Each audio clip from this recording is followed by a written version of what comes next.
It's a really good question. Why do real people in the real world get so attracted to these killers? Serial killer groupies are sort of a weird phenomenon. You know, there's a lot of them out there. Who are these people? What is that love? Is that a desire to change them, a desire to look after them? You know, if only they'd met me, then they'd be all right, you know. I don't think they have the ability to see what these men have done. Truly, this is not a far-fetched idea. Which is why it's sort of intriguing to have a show like this that tries to explore that, because it's something that normal people, like, we just can't get our minds around, and it's so hard to empathize with. Why are you doing this, Joe? The challenge, right? Everyone loves the bad guy.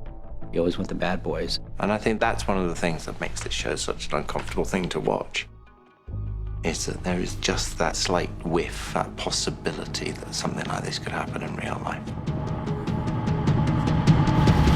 Why did you do that?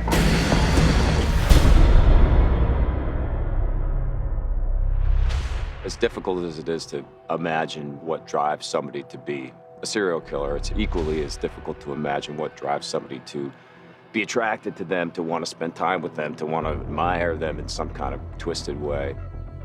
I spent a lot of the season wondering that myself and hearing from people, friends who I never knew were so interested in the subject matter. The interesting thing about successful serial killers is they tend to be attractive. They tend to be very intelligent. They tend to be manipulative and very chameleon-like to get away with their crime. In the real world, you have these people who become obsessed, and whether their obsession is based in the horrible things that these men are doing, or just the power that they seem to exude, or the charm that they seem to have, is sort of irrelevant. The fact is, people do follow these men. It's just this moth to the flame sort of magnetism when somebody is that charismatic and that personable and that powerful. And I think it's a desire to have a piece of that. Most cult leaders are very perceptive people who pick up on the need that their potential follower has. Tell me more. I think we live in such a celebrity-obsessed culture that it's not a far stretch to have someone like Joe Carroll have groupies and fans. One of the things that we were trying to establish in this show is, what if there's sort of a generation of kids that grew up on the internet. They don't really have sort of, you know, any great emotional, social skills. They're just sort of empty inside. What is this all about? He's teaching me to feel my life. There are certain people that have some kind of an emptiness inside them that needs to be filled by somebody like Charles Manson or Joe Carroll. And that is, you know, catnip to the likes of Joe Carroll, because it's like a laser on it. Joe has a knack for finding these people. They all have one sort of common thread, and that's that they're broken in some way. A cult figure, someone that is kind to somebody like that or knows how to manipulate and pull those strings can really, you know, hook people and get them to do almost anything. And that's the following. That's who these people are. Great sort of mosh pit of people that he gets in touch with. And he gets in touch with them and offers them a safe place. A safe place where they are not judged and where they are loved, where they're cared for and where they will be allowed to express this side of them.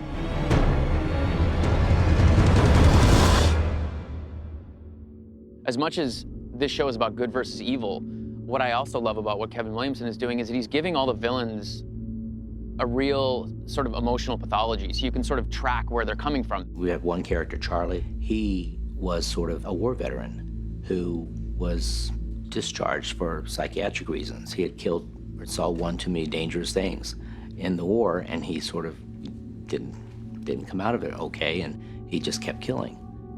How long were you in the army for? 6 years. But you were discharged. Psychiatric discharge. And so it gives all of our villains an incredible backstory and allows them to be real characters as opposed to just the bad guys. We have a couple of genuine serial killers that have joined up with Joe Carroll. And then we also have some one-time killers, some psychopaths that may or may not be killers, some sociopaths. We've got some killers in training. Everyone's a different group. Kevin didn't give me any backstory when we started. I didn't know that I had killed my mother until after we already shot the pilot. And killing her mother was sort of her first act of expression. And we have her mother actually buried in the walls, as you find, which is interesting because in all the flashbacks of us being in the attic, she's actually buried in that wall. So I'm sure that place doesn't smell too good at this point. It's the first person that they've killed and had to deal with, and it is sort of an amateur way of dealing with it. Like, I don't know, we hide it here, what else are we gonna do with it? And then it does fulfill the Poe narrative that we put her in the wall that way. Definitely were a symbol of just a reminder of why we were doing all of that. Which it does feed into that religion and that romanticism and this sort of sense of sensuality that is so much of what Joe preaches, which is why it's grim, but it's beautiful, it's so macabre. What's interesting about Emma is she's very much a product of her mother. Emma never knew her father. Her mother was a bit of a trollop and sleeping around, and I think Emma got a lot of bad messages as a child, and she uses that sexuality in all the wrong ways as we watch her manipulate her way through every man on the show. When I direct Valorie, I'm always kind of talking to her about that lack of a male role model in her life and how she's sort of reaching and searching for that. Death had finally arrived, and it was glorious. She clearly looks to Joe to fill that void, and it's really interesting to me when that turns sexual. And that sort of goes to a place where you kind of know it wants to go, but you don't want it to go there. It's just awkward and uncomfortable, but at the same time, I think people really enjoy that part of it. Their relationship sort of unfolded because she knew him first as this writer. It's beautiful, all the imagery's so vivid. I felt like I was there. She isn't a bloodthirsty killer. At the same time, he allowed her to tap into her anger and her power, and I think that was the most shocking thing to Emma. Joe's idea.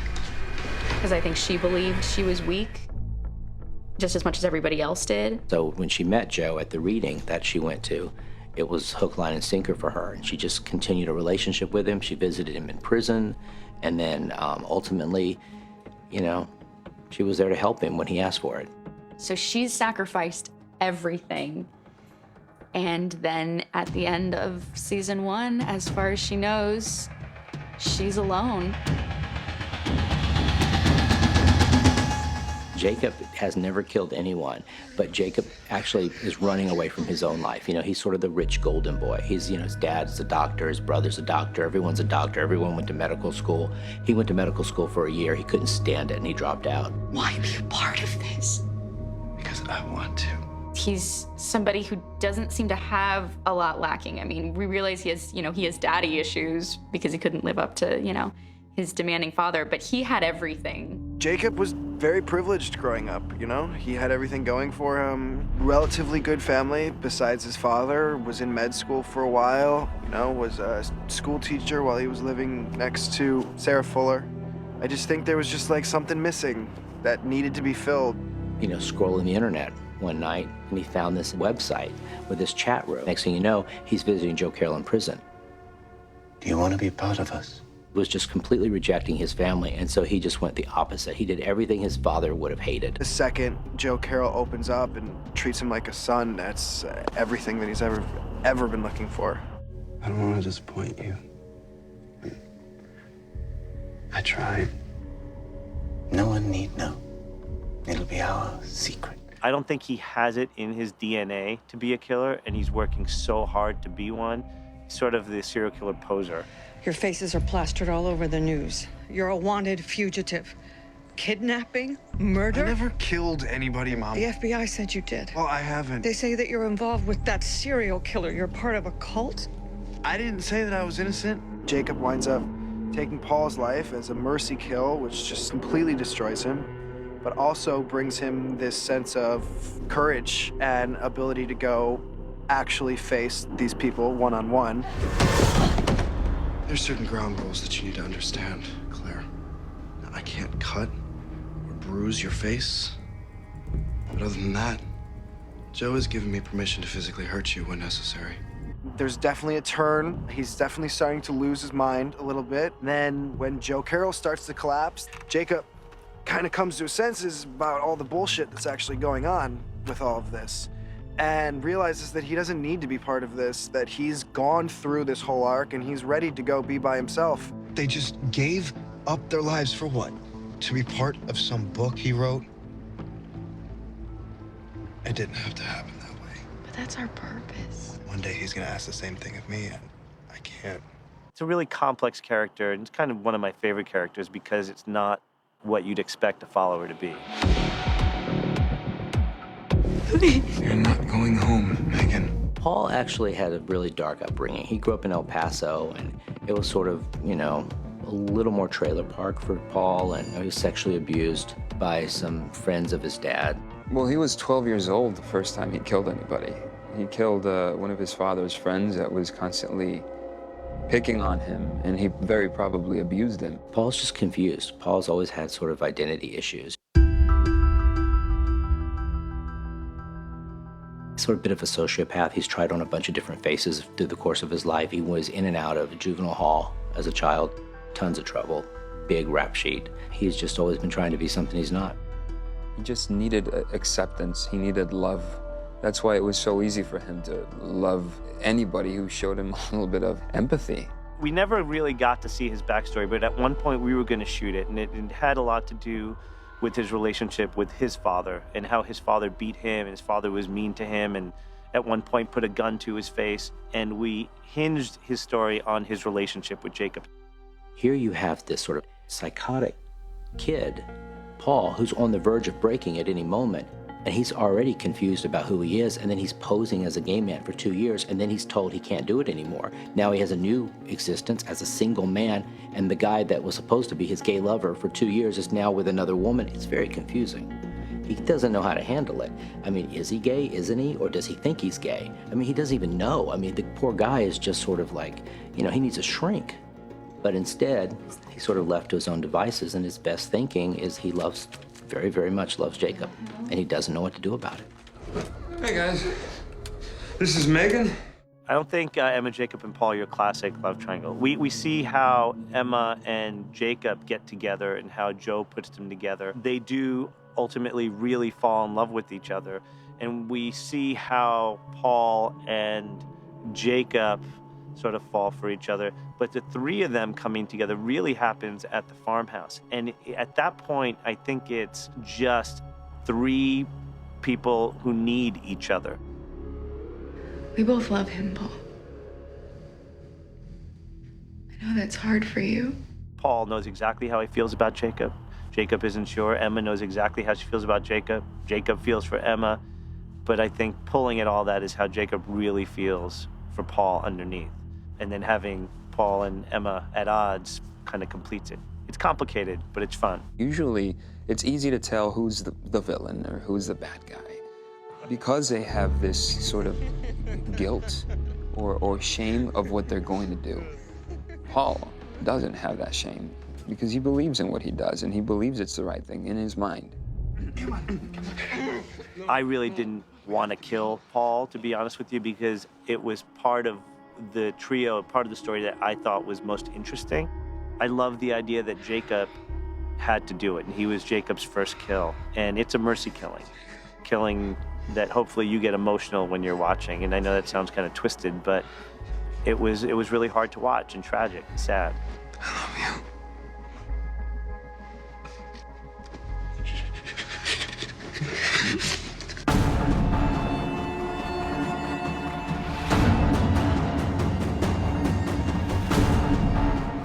Roderick is actually, his name's Tim, and he was a student at Winslow University when Joe was a professor all those years ago.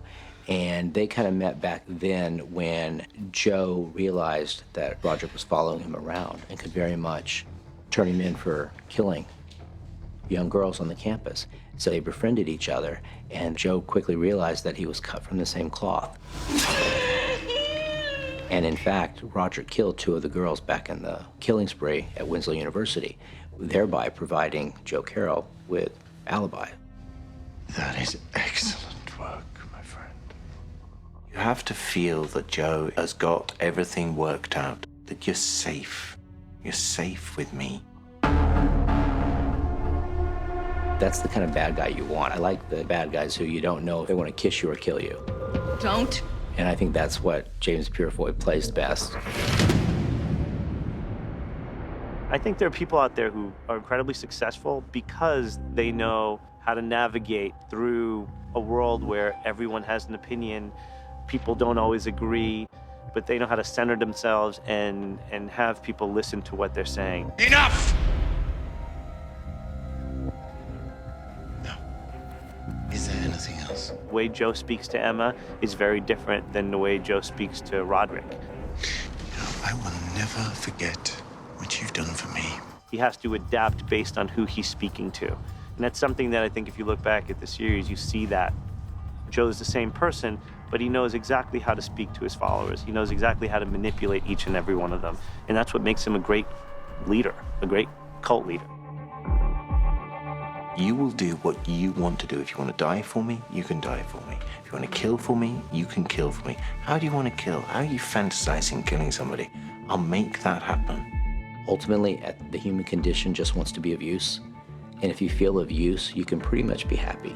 And I think that's what Joe's able to provide them. And he can make them feel of use. He can give them a knife, and he can tell them to go stab someone, and they'll feel very productive. There will be people everywhere who will have some idea that they want to be involved with what Joe is doing.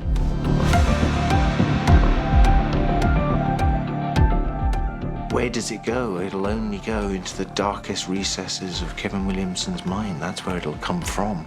Can it get any darker? I think it can always get darker. And I think dark is an interesting place to shine a light on. It's a fear that the show in general plays on a lot is the unexpected and the people that you would least suspect being the ones who are the most dangerous. Not just the prevalence of it, not just the fact that it could be anyone, but it could be the people that you trust the most. And I'm sure that, next season, we will see that Joe has followers in Los Angeles and in Detroit and in Seattle and in London and in Paris. And, who knows where we could go with this. Expect the unexpected. I think that we've literally just met the tip of the iceberg of the followers. The beauty of this series is that we can continue that. It can be ongoing. And it doesn't always have to be someone that Joe met while he was in prison. Now he's out, he can touch a lot of other people. You've only just concluded the first part of our novel. The thing about Joe Carroll is he can always amass more. It's not like there's any shortage of crazy people out there. You just have to find them and put them in a room together. In death, there is love. In death, there is everything.